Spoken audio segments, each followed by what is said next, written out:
Production support for the weekly special is provided by IU School of Public Health Bloomington, addressing public health needs by preventing disease, promoting health, and improving quality of life across the state and around the world through research, teaching, and community engagement.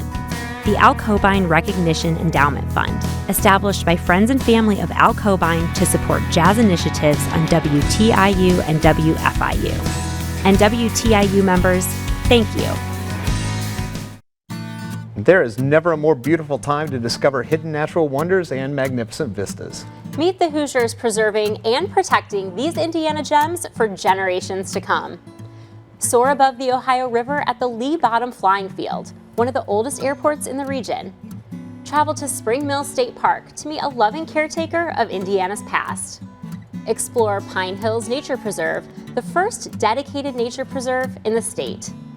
And welcome the adventurous folk band Mighty Brother to the studio. Fall is flourishing across the Midwest. Find new ways to enjoy the season right here on the Weekly Special.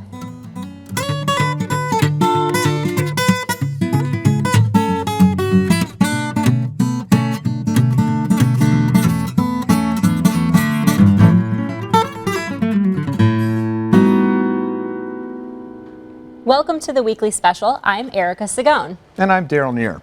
For hundreds of years, Hoosiers have celebrated Indiana's incredible fall colors. And many of Indiana's residents are dedicated to preserving those fall getaways for generations to come.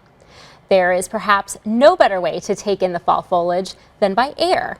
Since the 1930s, the Lee Bottom Flying Field has been an oasis for aviators and visitors alike. But for owner Rich Davidson, it's not just a retreat, it's a way of life.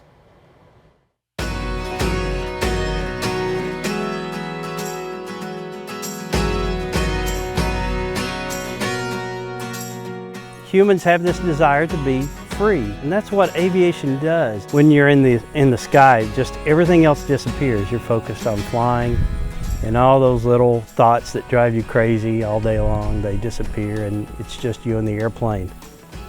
I grew up in a really small town in southern Kentucky. My family didn't have a lot of money, but my father and mother, they saved every penny they could. When my brother turned 18, they bought this little plane so that he could finish learning to fly tail draggers and I could learn to fly in it. Rich turned his passion for aviation into a career, starting his own air tour business, taking sightseers far into the sky for unique experiences, both in the air and on the ground at small local airports like the Lee Bottom Flying Field. Lee Bottom Flying Field has been here in some form or fashion since the 30s. Early on, it was a barnstormer camp. The old barnstormers that you've heard about, they're almost like flying hobos. And there were these river bottoms, and often there would be a little place that they knew that they could land and camp, and that's what this place was. The Lee Bottom Flying Field eventually became one of the largest aircraft salvage yards in the nation, until retired military and airline pilot Fritz Hagemann bought the property, hoping to preserve the field, cleaning the yard and adding length to the runway, all to make it a certified public airport. Everybody who knew me said, "Yo, you've got to go up to this place. There's this old guy that lives by himself and you'd really get along with him." So I flew in one day, and really a unique individual. And I would come back and visit with him. Then it was almost painful to watch him mow. He was getting older and he had to take care of this whole place by himself. So, one day I couldn't help it. I was like, "Can I help you mow?" It's the only thing I could think of to do. That's kind of how it came to be. We just became friends, and I would come in and hang out with him. Over time, he became like part of my family, kind of became like an adopted grandfather to me. The two men bonded over their shared mission to preserve the legacy of Lee Bottom. And when Fritz passed away in 2000, he left the airport to Rich. Rich has continued the work, adding airport improvements and starting the field's first fly-in in an effort to raise awareness for Lee Bottom's preservation. When the fly-in first started, the first year we had 28 airplanes. The next year we had 60, the next year we had 90, and I remember the first year we went over 100. Everybody who'd been coming to them up to that point, they thought that was the greatest thing they had ever seen. They could not believe there were 100 planes at this fly-in. It was amazing. Eventually it'd go on to sometimes close in on almost 500 planes over the weekend. Year-round, Rich and his wife, fellow aviator Ginger, dedicate their lives to planning the fly-in, arranging food and lodging logistics for their many guests. and maintaining the airport for daily arrivals, including mowing their 40-acre flying field 3 times a week. But it's a shared love for this rare runway that keeps them going. I really like the barnstorming era, and you read stories about it and the people flying into little fields in the middle of nowhere, camping out under their wing. I had never met Fritz, but I had heard a lot of stories from Rich. He was very set in his ways and had a love for this place, and so if we did something, we would always say, "What would Fritz do?" And that kind of became the way we would make some decisions. And this year, the Davidsons made the most difficult decision. They announced that after 25 years, they would no longer hold their annual fly-in, choosing instead to concentrate their efforts on preserving the Lee Bottom flying field for generations to come. Originally, the focus was on the airport, and we started this event, and it just took on a life of its own. Now, all the time and all the effort and all the money goes into this fly-in, and people have forgotten that the airport still needs to be saved. So we decided we'd make this the last fly-in. As we had talked about it through the years, there's one gentleman that said, "You can't quit this event because it puts a lot of smiles on people's faces." And I think that's what kept us going for quite a while. But when you stop back and look at it, the smiles are there whether we're doing the event or not. They're there because of what the airport is and what it represents. So having that around for other generations to see and to put more smiles on their faces, that's a really cool thing, I think. Our plans for the future of the airport have always been preserving the field as close as possible to what it is today. Again, what makes it so magical is the fact that there really isn't a whole lot of development. It's just this little pocket here that we live in is really the last stretch of the Ohio River that is undeveloped. So our goal is to preserve as much of the land around the airport and turn the airport into a recreation area.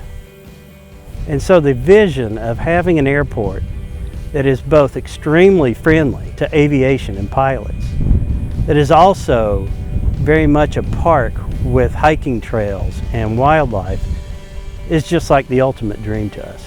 It becomes very much an emotional attachment because you look around and you sit here in the evenings and you see all the wildlife and you see the stars at night, and then you think about all that going away and how easily it could. It's hard not to be passionate about saving it.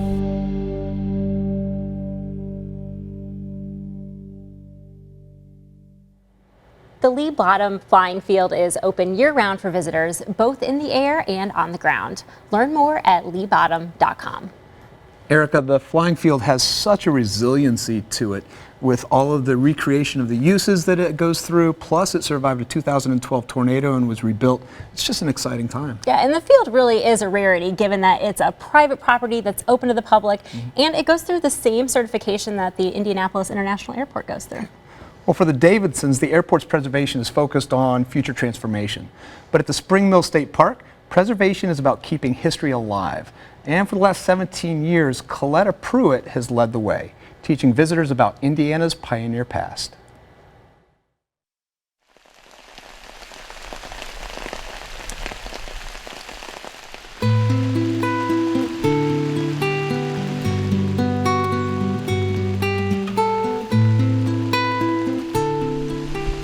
It is a privilege to get to work here at this park. I mean, every day walking in, it's hard to believe that you're actually coming to a job. It's so peaceful. I just know I should be here.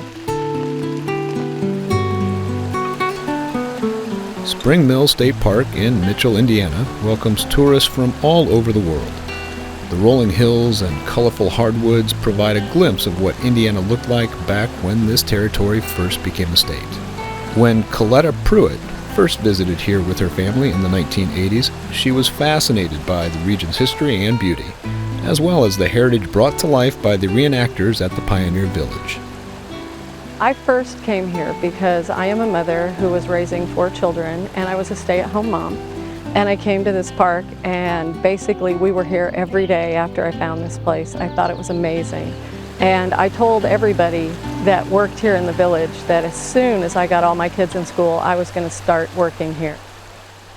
Several of the park's historical interpreters told Coletta not to get her hopes up. getting a job as a reenactor at the park was extremely difficult because there were so few job openings, and the job required intensive research, as well as intensive physical labor, in order to accurately capture the authenticity of pioneer life in Indiana. But Coletta was undaunted. She studied relentlessly, teaching herself how to weave, garden, cook, and raise crops and animals precisely as pioneer women would have done it in the 19th century. Actually, the day my daughter started kindergarten, I got a call from the blacksmith, and he said the lady who did cooking in the Pioneer Village just quit. And so the day my daughter started kindergarten, I drove down here and applied, and I've worked here ever since. Coletta loved teaching families and student groups about pioneer living, working for 2 years as the village cook, followed by an additional 15 years as the village gardener. Well, they still call me the barefoot gardener. I never wore shoes. I mean, even when it got cold, I just loved being here barefoot. Yeah, I dipped the water from the creek to go water the plants, and yeah, it was amazing. Not wearing shoes was period correct. You would wear your shoes if you were going to a meeting or if you were going to go to town and do something, but if you were working, you were saving the shoe leather. Shoes were very expensive. Just like any mother who is proud of her children, Coletta could hardly contain herself when she had an opportunity to show off the charms of this tiny pioneer community. The thing that I am so impressed about with this mill is these stones. If you look at this, you can see a master carver worked on this, and he did a beautiful job making corners. Look at this stone wall here. That is an original wall that was put up around the owners' homes, and it kept the hogs actually out of their yard, because really, who wants hogs in the yard? This house was down to the foundation and the fireplaces. It is the original fireplaces and the original foundation in that house, and it's been built back to the original plans. And it's an amazing house. I love that one.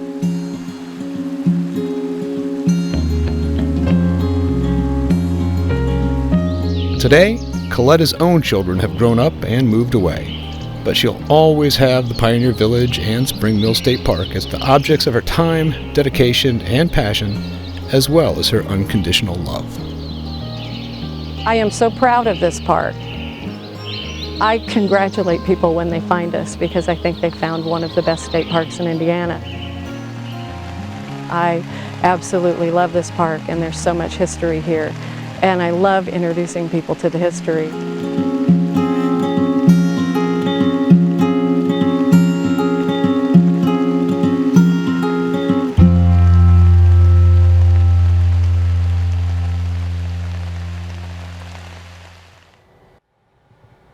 There are a number of fabulous fall events coming up at Spring Mill State Park. Find the latest event information at in.gov/DNR. Erica, I will never look at historic recreationists the same again. All of the preparation and education that goes into what they do, it's more than just putting on an outfit. Yeah, I mean, embracing the 19th century way of life cannot be easy, but like you said, the payoff is huge for visitors to Spring Mill. Agreed. Well, in 1961, the Nature Conservancy gifted the state's first nature preserve, Pine Hills, today located within Shade State Park.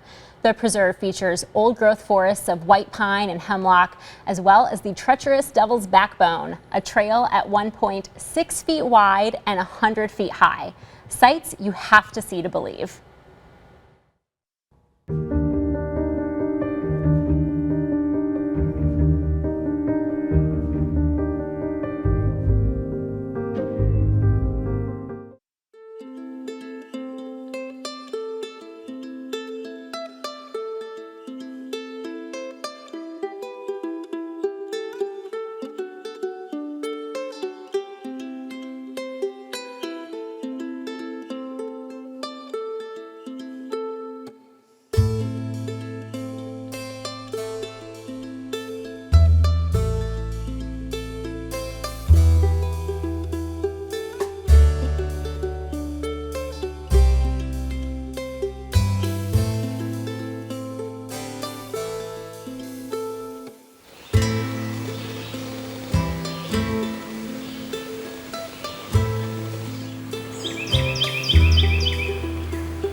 Don't miss your opportunity to see these incredible natural wonders yourself.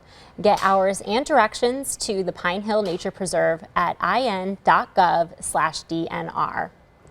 Well, Daryl, that devil carving that we saw, that's actually how the Devil's Backbone got its name, and the carving is from 1910. Well, and then you have the Honeycomb Sandstone Formation, which is 300 million years in the making. Such a beautiful place. It really is. Although originally from Indiana, our next musical guests now call New Orleans home. Meet Mighty Brother.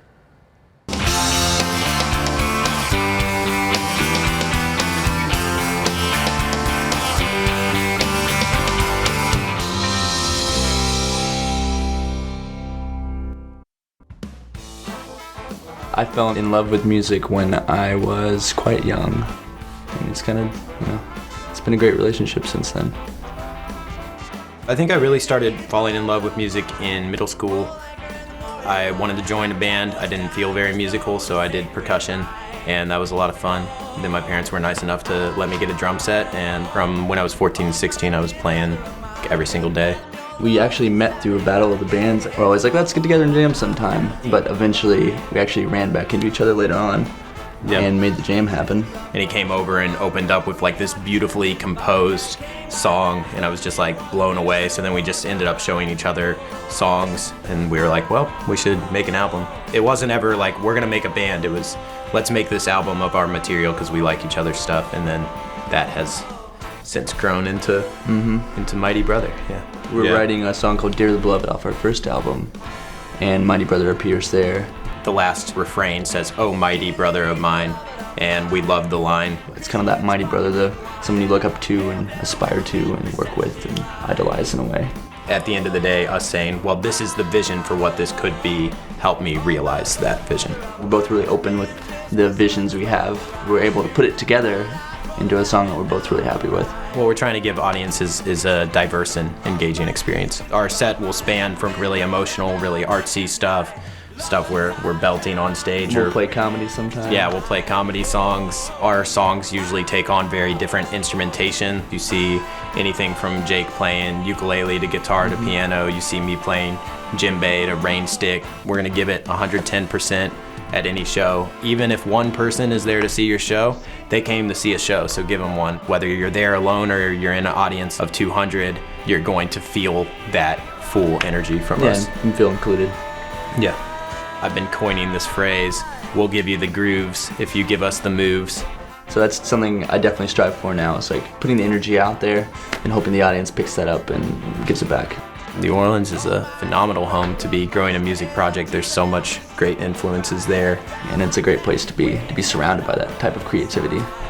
Well, the horizons are much clearer than the first time we set out to do this. We're planning a double record now, but we want to start with a bigger core group. Quinn Sternberg on bass, Kirk Duplantis on drum set, and then myself and Jake, we say still captaining the band that is Mighty Brother, but having people around you that are really also inspired. You all kind of just play off each other, and then that creates joy and excitement in the music. And I mean, I wouldn't trade a day for anything else, it's just to be able to travel while making music and be proud of what I'm doing with that. That's success. That's success. And now, Mighty Brother.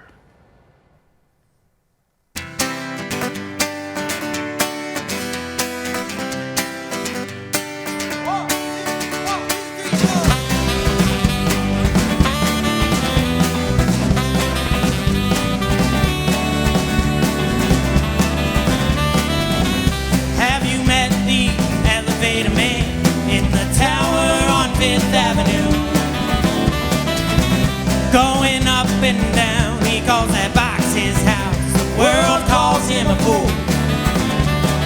In the stagnant night, the building sleeps.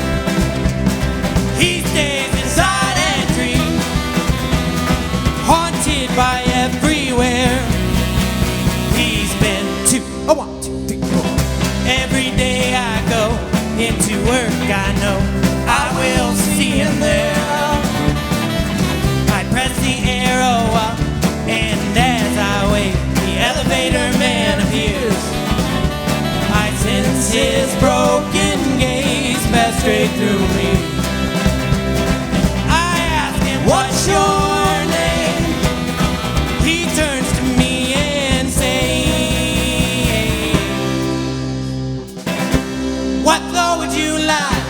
What floor would you like?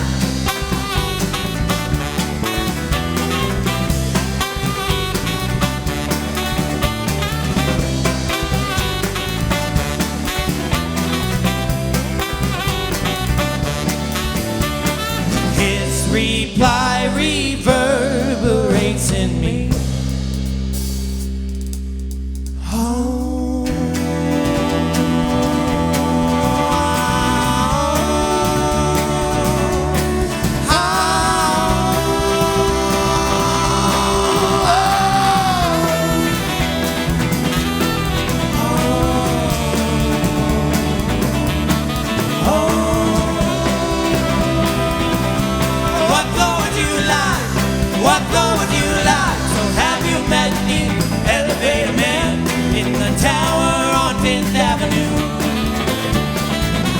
Going up and down, he calls that box his house. World calls him a fool. And in the stagnant night, the building sleeps. He stays inside and dreams, haunted by everything, it seems. Yes, he stays inside and dreams. He's haunted by everyone like me. What floor would you like? What floor would you like? What floor would you like?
Mighty Brother is on tour right now. Get the latest information on their upcoming performances and music releases at mightybrotherband.com. And as always, visit our website, weeklyspecial.org, to see exclusive online performances. Well, that's all the time that we've got for tonight, but we hope we've given you some new, fun ideas for getting outdoors and really soaking up those last beautiful fall Indiana days. But before you get out there, let's see one more time, Mighty Brother. Good night.